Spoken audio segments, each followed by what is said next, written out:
अहंकार, अहम, मैं। पता नहीं लोग इस मैं को बुरा क्यों। अवश्य ही लंका पर कोई संकट आया है जो आपने मुझे स्मरण किया है। मुझे बताइए, मेरे लिए क्या आज्ञा है? किस धूर्त ने आपकी मन की शांति को भंग किया है? का हरण। पत्नी का हरण? किसने किया है हरण? आपके भ्राताश्री ने। कुंभकर्ण, मैंने क्यों किया है, क्या किया है?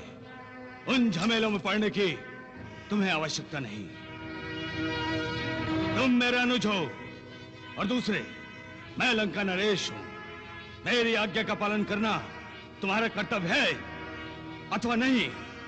मैं अपना कर्तव्य जानता हूं भ्राताश्री, परंतु कोई किंतु अथवा परंतु सोचना है तो तुम भी विभीषण की भांति लंका छोड़कर जा सकते हो। क्या विभीषण लंका छोड़कर चला गया? उसने मेरे साथ ही नहीं बल्कि पूरी असुर जाति के साथ द्रोह किया है। द्रोह! मैं पहले से ही चिंतित हूं। मेरी खींच को और मत बढ़ाओ। तुम्हारा भ्राताश्री तुम्हें आदेश देता है कि जाओ, राम और उसकी पूरी वानर सेना का विनाश कर दो।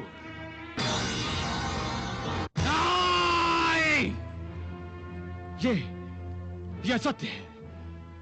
कुंभकर्ण का वध कोई कैसे कर सकता है? कैसे कर सकता है? ये सत्य है। झूठ है। गुप्तचर, बोलो कि तुम जो बोल रहे हो वह सत्य है। मुझे तुम्हारी बात पर विश्वास नहीं हो रहा। यह सत्य है।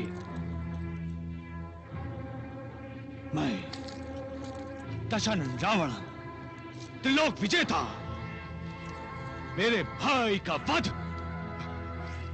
दशानन रावण के अनुज का वध, वो जीवित नहीं बचेगा।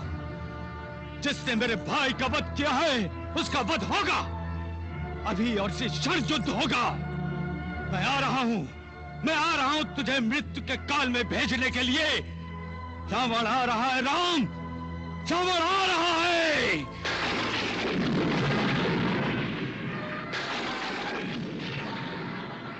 अचानक ये बिजली कैसे कड़की? लक्ष्मण, प्रकृति हमें सावधान रहने को कह रही है। किस लिए प्रभु?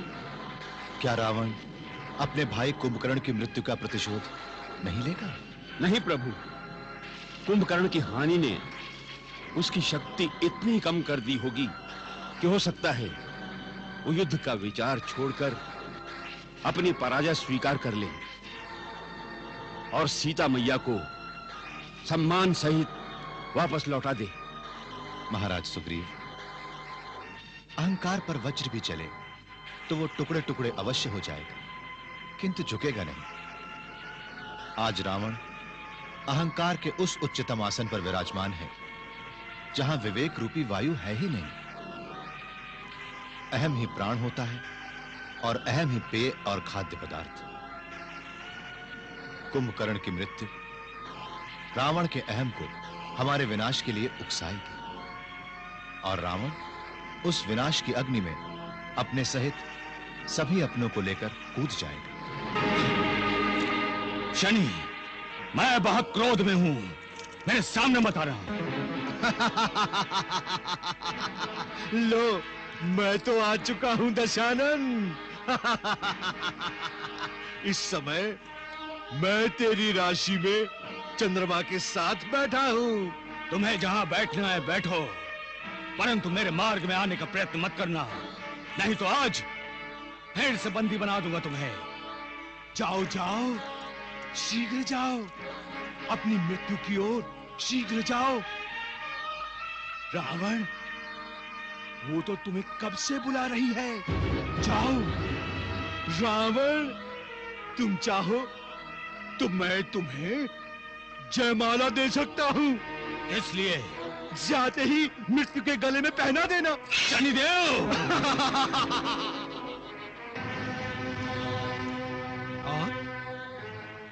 इस समय युद्ध के वेश में? पुत्र इंद्रजीत, कुंभकर्ण की मृत्यु का प्रतिशोध लिए बिना मुझसे सांस नहीं लिया जा रहा है। अभी और इसी समय हमें आक्रमण करना है। परंतु चलो और इसी समय सेना को प्रस्थान करने की आज्ञा दो। परंतु पिताश्री, कोई भी परंतु युद्ध को नहीं रोक सकता पुत्र इंद्रजीत। मैं युद्ध को रोकने की बात नहीं कर रहा हूं। मैं तो यह जानना चाहता हूं कि आप युद्ध में क्यों जा रहे हैं। क्या आपको हमारे बाहुबल पर विश्वास नहीं? मेरे शौर्य, मेरे पराक्रम को भूल गए? मेरी धनुर्विद्या, मेरे अस्त्र शस्त्र, मेरी उपाधियां, ये सब किस दिन काम आएंगी? पिताश्री, मैं स्वर्ग जाकर इंद्र को पराजित कर सकता हूं, तो क्या एक तुच्छ मानव को नहीं? पिताश्री, काकाश्री की मृत्यु का शोक अकेले आपको ही हुआ है, मुझे नहीं। उनकी मृत्यु का प्रतिशोध लेने का मैं इच्छुक नहीं। पिताश्री, मैं प्रतिज्ञा लेता हूं कि कल सूर्यास्त होने से पहले राम और उसके भाई लक्ष्मण को मृत्यु के अधीन कर दूंगा। पुत्र इंद्रजीत, मुझे तुम्हारी शक्ति पर, तुम्हारे बाहुबल पर पूर्ण विश्वास है। मैं जानता हूं कि कल सूर्यास्त होने से पूर्व तुम राम और लक्ष्मण के जीवन का अंत कर दोगे। हाँ पुत्राओ, गले लग जाओ।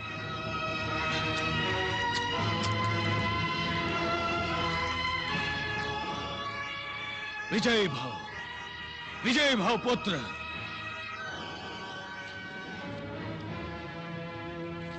प्रणाम महाराज।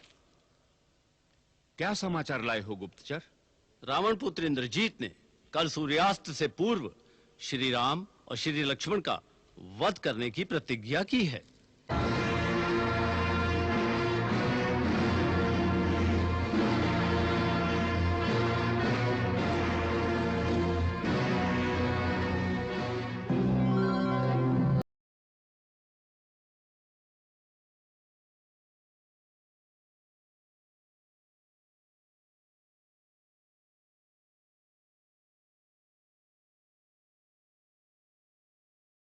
वसन्तं हृदयारविन्द्रं भवं भवानी सहितं नमामि।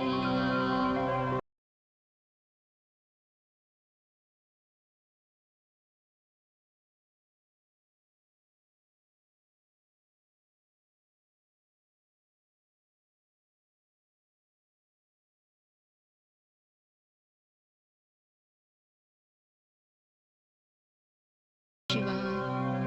ओम नमः शिवाय।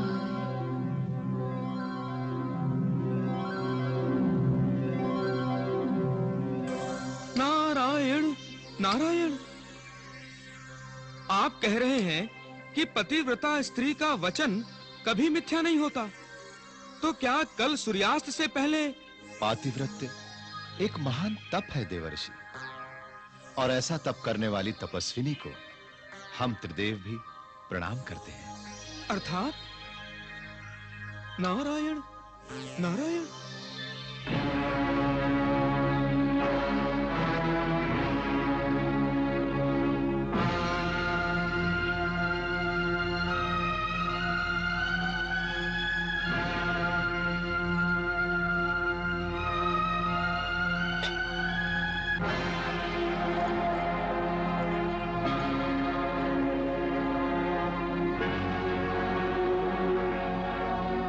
अपनी प्रतिज्ञा पूरी करके लौटिए स्वामी। मैं आपकी प्रतीक्षा कर रही हूँ।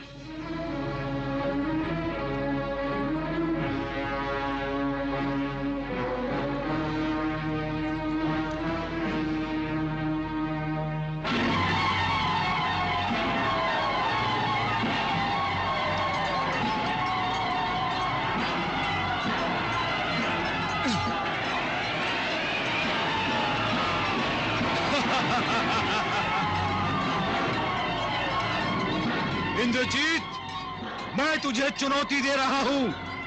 मुझसे आकर युद्ध करो। युद्ध करते समय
हम तुम्हें एक शुभ समाचार देने आए हैं सुंदरी।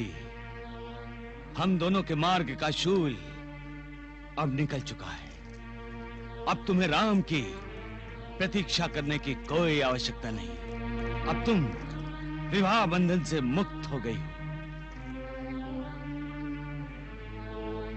मेरी ओर देखो त्रिभुवन सुंदरी, और इस सुंदरता के पुजारी को प्रेम प्रसाद देकर कृतार्थ कर दो। कृतार्थ कर दो सुंदरी। दुष्ट, पापी, सत्य, न्याय, सदाचार और धर्म की कभी मृत्यु नहीं होती। उनकी मृत्यु का भ्रम होता है, भ्रम। मैं जानता था कि तुम नहीं मानोगी। इसीलिए मैं अपने साथ विमान लाया हूं। तुम मेरे साथ इसी क्षण रणभूमि में चलो।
पापी देख, कोई नहीं जानता कि भगवान कब और किस रूप में आते हैं, परंतु प्रत्येक प्रश्न का उत्तर है। नागास्त्र का उत्तर है गरुड़ास्त्र।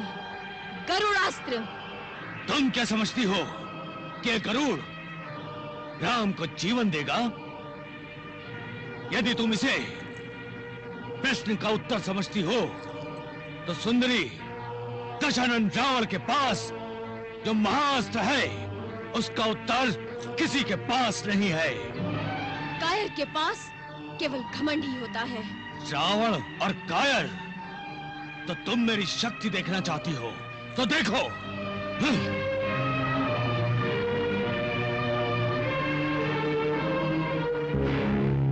नारायण नारायण, हे त्रिदेवो, ये शक्ति तो साक्षात शिवशंकर ने रावण को प्रदान की है। यदि इस शक्ति का प्रयोग हुआ भगवान, तो गरुड़ तो गए सीधे यमलोक।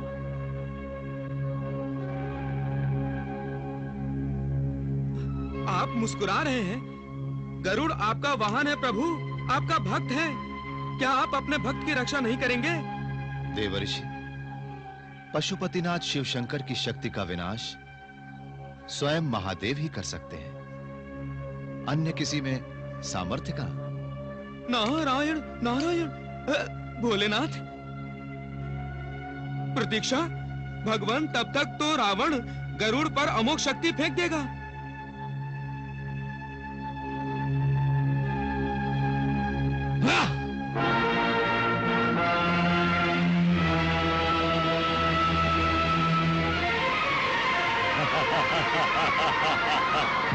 नारायण नारायण, हे त्रिदेवो, क्या प्रभु का श्री राम अवतार व्यर्थ ही जाएगा?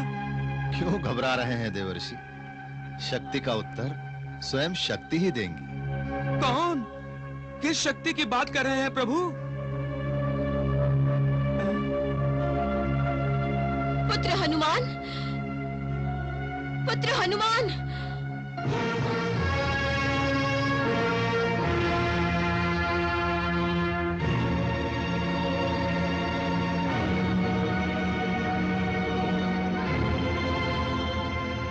अमोघ शक्ति साक्षात देवाधिदेव महाशंकर की है।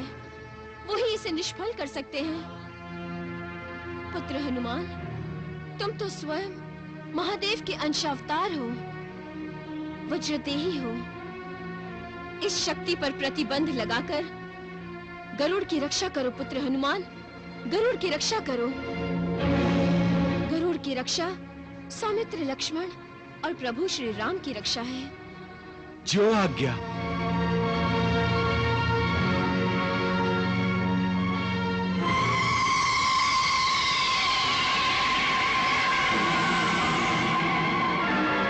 जय श्री राम।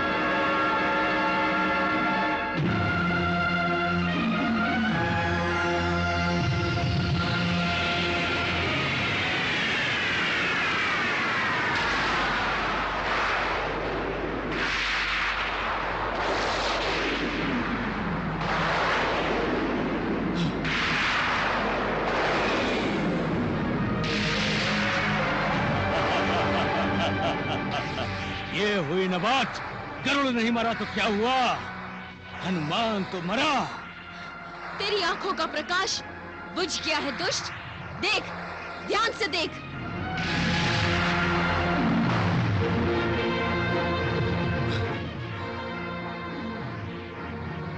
मैंने आपकी आज्ञा का पालन किया है माता। तुम धन्य हो पुत्र, तुम धन्य हो। सब आपकी कृपा है मातेश्वरी।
जय घोष क्यों?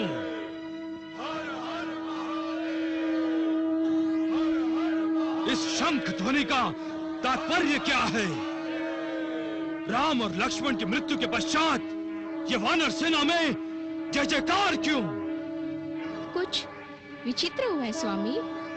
विचित्र तो यही हुआ है कि वानर सेना जिसे अपना भगवान समझती है वो अपने भाई सहित मेरे हाथों मारा गया।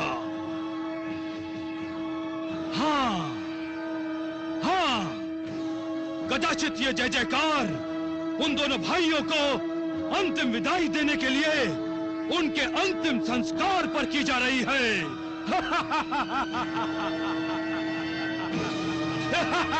युवराज की जय हो।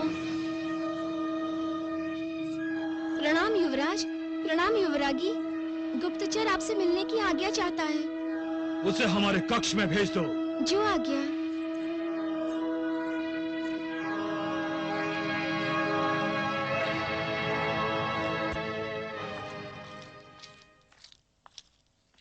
प्रणाम युवराज, प्रणाम युवरागी। औपचारिकता भूलकर तत्काल ये बताओ कि ये जय घोष क्यों सुनाई दे रहा है?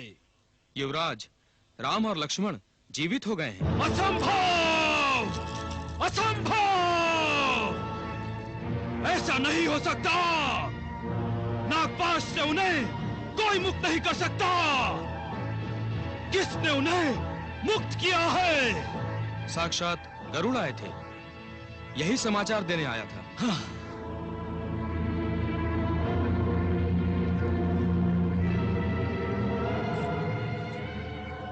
स्वामी, आज मैंने जीवित रहने का अधिकार खो दिया है सुलोचना। ये आप क्या कह रहे हैं स्वामी? आज मेरे शौर्य का, मेरे पराक्रम का, मेरे अस्त्र शस्त्रों का अपमान हुआ है। मैं अपनी प्रतिज्ञा पूरी नहीं कर सका। राम और लक्ष्मण के जीवित होने का अर्थ है मेरी प्रतिज्ञा का भंग होना। आज मैं पिताश्री को मुंह नहीं दिखा सकता। मैं जीवित नहीं रहूंगा। मैं जीवित नहीं रहूंगा। प्राणनाथ, ये आप क्या करने जा रहे हैं?